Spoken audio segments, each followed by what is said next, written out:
అది కూడా తీసి మొత్తం వచ్చేస్తాయి. అది కూడా అటు ఉండు.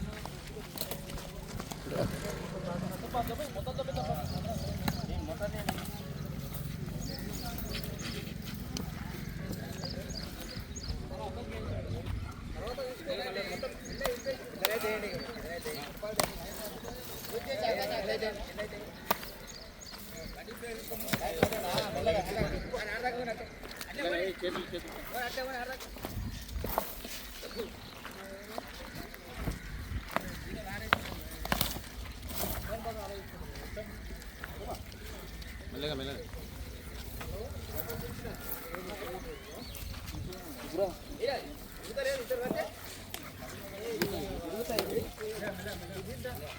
లోపలికి అంటే మళ్ళీ వేస్తున్నా పడరా అక్కడ అంటే పడరాదు మనకు సీట్లున్నాయనా ఏయ్ మా సీట్లు సరే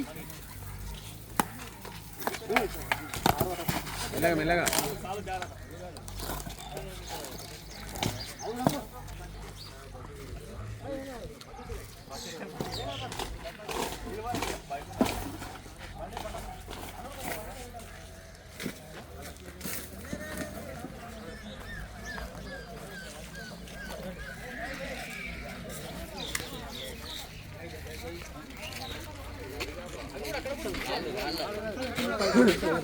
బేటా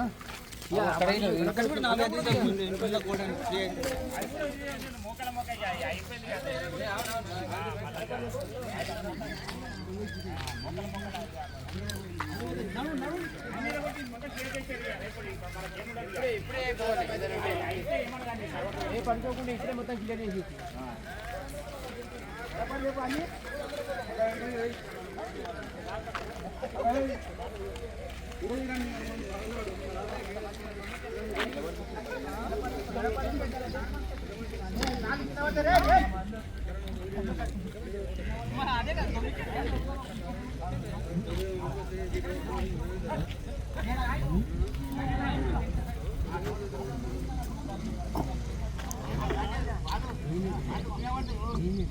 బుద్ధితే వెళ్ళిపోయానికి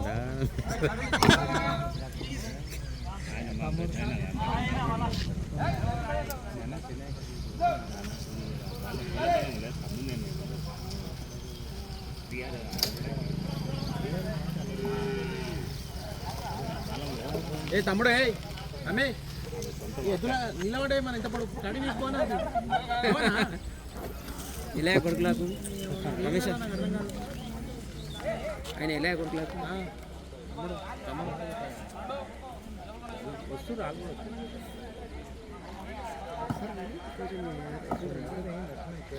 ఏ బాబు అరే గుల కొట్టరా ఆయన ఒకటి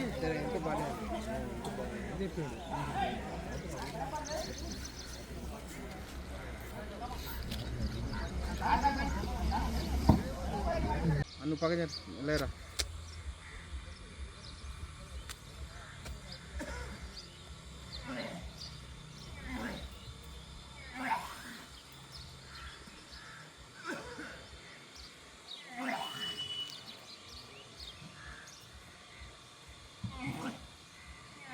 పేరు రామకృష్ణ.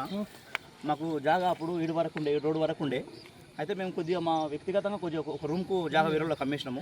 ముంగల్ జాగా మాకే ఉండే. ఆ డబ్బాలో ఆ ప్లేస్లో డబ్బా పెట్టుకుంటే డబ్బా నన్ను మేడం ఫోన్ చేసి డబ్బా తీపిచ్చింది. తీపిచ్చి తీస్తావా అని చెప్పి నెల రోజు టార్చర్ పెట్టిందాను డబ్బా తీయనికి. డబ్బా తీపిస్తే డబ్బా తీసి అప్పుడే పక్కేసుకున్నా. కిరాణా షాప్ లాగా పెట్టుకుని నడిపిసుకుందామని చెప్పి పెట్టుకుని తీపిచ్చింది, నాచలు తీపిచ్చింది. తోడు గత 30-40 సంవత్సరాల నుంచి కూడా ఇందులో బోల్డ్రు ఉండేటివి. నరసింహరావు సార్ 88 సర్పంచ్ అయితే ఆల్రెడీ ఇది పశుల మంది అని చెప్పి ఇచ్చేసిండు. వీళ్ళ అవసరాలకు వాడుకుంటారు. ఉన్నటువంటి నరసింహరావు సాబ్ చనిపోయిన తర్వాత ఇవన్నీ లేనిపోయిన కార్యక్రమాలు చేసి ఈ వాడకు బాట లేకుండా చేసిండు. అంటే మా పట్టా అంటారు. పట్టా వరకు వస్తే మరి ఆయన పెద్ద మనిషి ఇచ్చిండు. 30 సంవత్సరాల నుంచి వీళ్ళ అవసరాల కోసం ఇచ్చిండు.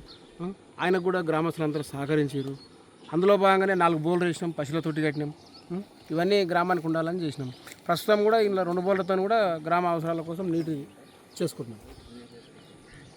దీన్ని ఖండిస్తున్నాం. తిట్టినందుకు ఆమె ఖచ్చితంగా క్షమాపణ చెప్పాలి, చెప్పి ఈ భూమి వీళ్ళకి అప్పచెప్పాలని తెలియజేస్తున్నాం.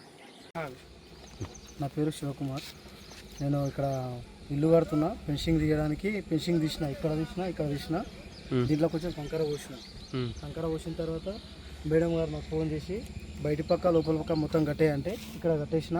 లోపల కట్టమంటే నేను డ్రైవింగ్ కోసం బయటికి అయినా, మేడం బయటకు పోయినా, వచ్చిన తర్వాత కట్టేస్తాను మేడం అంటే నిన్న మార్నింగ్ నాకు ఫోన్ చేసి అది ఏమైంది కట్టలేదని కొంచెం ఎట్లనో మాట్లాడితే, మేడం నీ జాగ ఏమైనా ఎత్తుకపోతున్నా, నేను కడతా మేడం, 1 గంట సేపట్లో బట్టి ఫోన్ చేస్తాను మేడం అని చెప్పిన తర్వాత మళ్ళీ వాళ్ళ సారే ఎవరో ఫోన్ తీసుకొని నాతోటి ర్యాష్గా మాట్లాడి పాల్తులని చూడక అందులో ఎందుకు వచ్చినారా అని ఇవ్వని అమ్మని అని అప్పుడే నాకు అప్పటి వరకు ఐడియా రాలేదు సార్. వీడియో తీయడం అని, అది రికార్డింగ్ చేయడం అని ఎంబడే రికార్డింగ్ పెట్టిన. ఆడికి వెళ్ళి మాట్లాడింది మొత్తం మన బూరుల గ్రూప్లో నేను వేసిన. అంతే అదే జరిగింది. తర్వాత మళ్ళీ పోలీసు వాళ్ళని పంపించింది. కానిస్టేబుల్ ఎస్ఐ వచ్చిన తర్వాత దగ్గరకు వచ్చి ఇక్కడ ఏం పరిష్కారం లేదు, ఏం లేదు, దేనికోసం రావాల్సి వచ్చిందో, అసలు మమ్మల్ని వాడుకుంటున్నారు అన్నట్టు వాళ్ళు మాట్లాడే క్షమతం వెళ్ళిపోయారు. కట్టాలనుకుంటే కట్టు, లేదంటే రిటర్న్ కంప్లీట్ ఇస్తా అంటే వాళ్ళ మీద అని చెప్పేసి వాళ్ళు వెళ్ళిపోయారు. అదే జరిగింది. ఇక నాకు వేరేలా కనిపించి మన ఊర్లో గ్రూప్లో నేను మెసేజ్ చేసిన.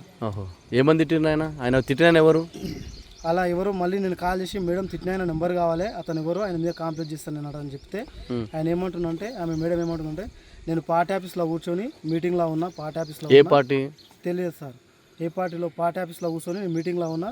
నేను గట్టిగా అరుస్తుంటే, నీతోటి గట్టిగా అరుస్తుంటే పక్కన ఆయన ఫోన్ తీసుకొని అట్లా మాట్లాడిన అంటని మళ్ళీ రిటర్న్ మాట్లాడుతున్నాను. అంతే. ఏం పేరమ్మా నీ పేరు? బాలమ్మ. నీ పేరు? ఎన్నేళ్ళ సంది ఉంటున్నారు ఇక్కడ? 20 ఏళ్ళ పైన అయిపోయిందా?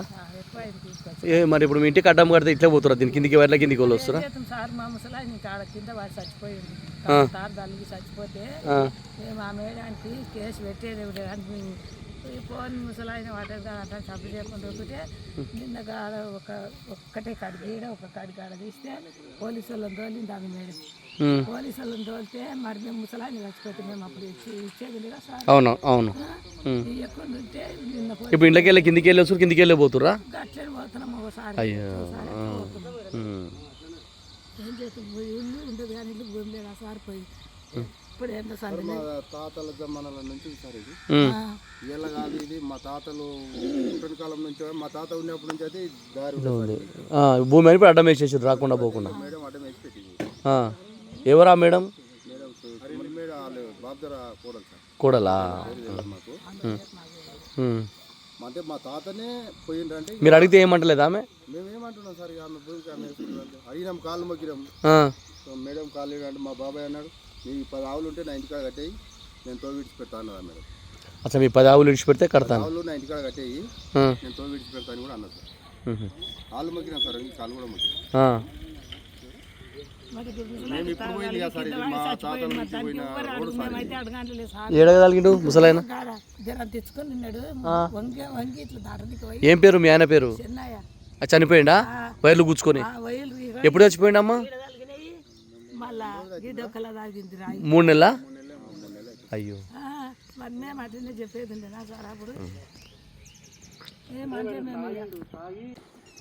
నమస్కారం, నా పేరు శంకర్. ఉమ్మడి బూరుగుల పంచాయతీలోని కాసుడ గ్రామ పంచాయతీ, నా గ్రామం కాసులగూడెం. మేమందరం బూరుగుల నరసింహరావు గారి ఆశయ సాధన కోసం గత 25 సంవత్సరాల నుంచి నరసింహరావు గారి ఆశయాల కోసం మేము గ్రామంకి సేవ చేస్తూ ఉన్నాం. కానీ మరి బూరుగుల రామకృష్ణరావు గారి కుటుంబంలో మరి బూరుగుల అంత ఎత్తున మరి బూరుగుల నరసింహరావు గారు గ్రామం కోసం చాలా కార్యక్రమాలు చేశారు. మరి ఎన్నో వందల ఎకరాలు కూడా ఎవరైతే పీటీదారులకు చాలా పొలాలు పంచడం జరిగింది. మరి ఇప్పుడైతే మనం ఉన్న ప్లేస్ ఇదైతే పశుల మంద అని దీనికి పేరు. మరి గత ప్రభుత్వాలు కానీ గత గ్రామ పంచాయతీలు కానీ ఇక్కడ నీటి వసతి కోసం చాలా బోర్లు వేయడం జరిగింది, బస్సులతోటి కూడా వేయడం జరిగింది. మరి నరసింహరావు గారు ఎంతోమంది పేదలకు మీరు ఇండ్లు కట్టుకోమని ఆయన చెప్పి ఈ ఈ ఈ ఈ జాగాకు సంబంధించిన ఎప్పుడు కూడా ఆయన ఇక్కడ ఏదైనా లైబ్రరీ కట్టాలి, పబ్లిక్ ఇంట్రెస్ట్ కోసం, పబ్లిక్ పర్పస్ కోసం తన జాగాలు కానీ తన పొలాలను పంచిన వ్యక్తి. మరి ఆ కుటుంబం నుంచి తన కోడలుగా చెల్లామనవుతూ విజయలక్ష్మి గారు అనే మేడం గారు మరి నరసింహరావు గారు కరోనా టైంలో చనిపోయిన తర్వాత ఉమ్మడి బూరులో ఉన్న చాలామంది పేదలకు ఆమె ఈ విధంగా టార్చర్ పెట్టడం జరుగుతుంది. మరి ముఖ్యంగా కాసిరేడు గ్రామంలో ఒక చిన్న 100 గజాల జాగాను ఎప్పుడో నరసింహరావు గారు ఇచ్చిన ఆ ప్లాట్ను కూడా ప్రతిరోజు టార్చర్ పెట్టి దానికి అడ్వాన్స్ కూడా తీసుకున్నామని చెప్పి ప్రతిరోజు వాళ్ళు కట్టుకునేటప్పుడు చాలా గరీబ్ వ్యక్తి ఆయన ఆ పోలీస్ స్టేషన్ నుంచి ఎస్ఐతోని సిఐతోని ఫోన్లు చేయించి చాలా ఇబ్బంది పెట్టడం జరుగుతుంది. అదేవిధంగా ఇక్కడ కూడా మాకు నిన్న తెలియడం జరిగింది ఏంటంటే హరి అనే వ్యక్తి ఇక్కడ చిన్న ఇంటిని నిర్మాణం చేసుకుంటున్నప్పుడు ఎలాంటి దారి లేదు, అక్కడ పంట పొలాలు ఉన్నాయి. మరి ఇక్కడ ఉన్న ఏకైక దారి దీన్ని బంద్ చేసి కడీలేసి తారేసి ఆమె బెదిరించడం జరుగుతుంది. నిన్న ఫోన్లో ఆ యొక్క రికార్డింగ్ చూస్తే నాకు తెలిసి ఆయన కూడా అజయ్ బాబు అని నాకు అర్థమవుతుంది. ఎందుకంటే తనతో మాట్లాడినప్పుడు మాకు అర్థమైంది. చాలా వల్గర్ లాంగ్వేజ్లో ఆయన తిట్టడం జరిగింది.